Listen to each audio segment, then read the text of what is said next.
নমস্কার, জি 24 ঘন্টায় স্বাগত। আপনাদের সঙ্গে আমি আত্রেই। পদ্মে কি কার্তিক কাঁটা? ভারত সেবাশ্রম সংঘের সন্ন্যাসী কার্তিক মহারাজের পদ্মশ্রী সম্মান পাওয়া বঙ্গ রাজনীতিতে বিস্তর জলঘোলা তৈরি হয়েছে। পদ্মশ্রী নয়, পদ্ম বিশ্রী। কটাক্ষ তৃণমূল শিবিরের। রাজ্যের পুরস্কার নিয়ে পাল্টাতো পদ্ম শিবিরের। প্রথামতোই প্রজাতন্ত্র দিবসের আগের সন্ধ্যায় ঘোষিত হয়েছে পদ্ম প্রাপকদের তালিকা। তাতে মমতা শঙ্কর, পণ্ডিত তেজেন্দ্র নারায়ণ থেকে সঙ্গীতশিল্পী অরিজিৎ সিং। তালিকায় ছিল আরও একটি নাম, প্রদীপ্তানন্দ মহারাজ বা কার্তিক মহারাজ, যিনি ভারত সেবাশ্রম সংঘের সন্ন্যাসী। কিন্তু বিতর্ক বেঁধেছে এই কার্তিক মহারাজকে নিয়েই। চাপানুতোর, কটাক্ষ, আক্রমণ, পাল্টা আক্রমণে সরগরম বঙ্গ রাজনীতি। বিরোধীদের অভিযোগ, শাসক শিবির ঘনিষ্ঠ হওয়াতেই কার্তিককে পদ্ম সম্মান। একা কার্তিক মহারাজ প্রমাণ করে দিলেন যে পদ্মশ্রীটা বিজেপির সুপারিশ।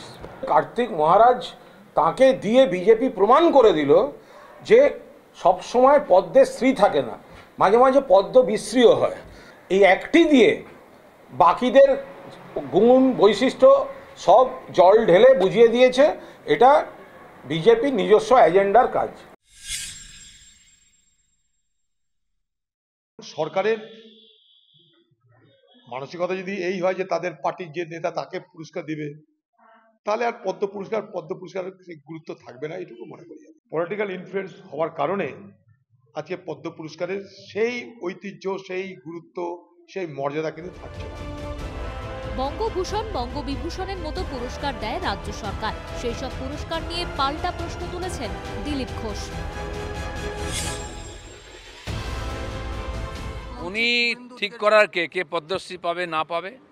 এখানকার রাজ্য সরকার যাদেরকে পুরস্কার দিয়েছে তার মধ্যে সমাজবিরোধীও আছে।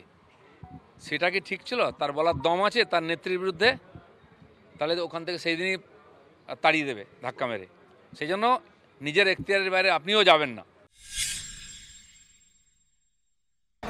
কার্তিক মহারাজ বেলডাঙ্গাতে, মুর্শিদাবাদে সাধারণ গরিব মানুষের জন্য সরকার যে চিকিৎসা দিতে পারে না, সেই চিকিৎসার জন্য সেখানে হসপিটাল তৈরি করেছে।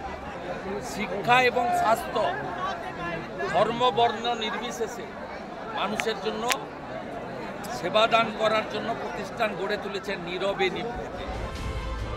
খোদ কার্তিক মহারাজ অবশ্য এসব বিতর্কে ঢুকতে চাননি। তার বক্তব্য, তার দায়িত্ব আরও বেড়ে গেল।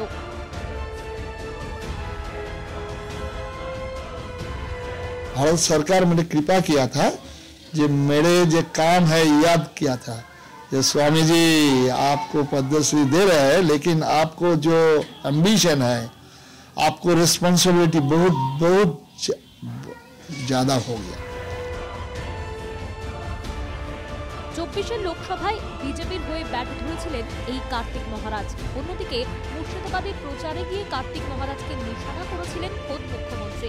স্বাভাবিকভাবেই পদ্ম পুরস্কারেও রাজনীতিকরণের অভিযোগে সরব রাজ্যের শাসক দল তৃণমূল। পাল্টা জবাব দিচ্ছে গেরুয়া শিবিরও। ব্যুরো রিপোর্ট, জি 24 ঘন্টা।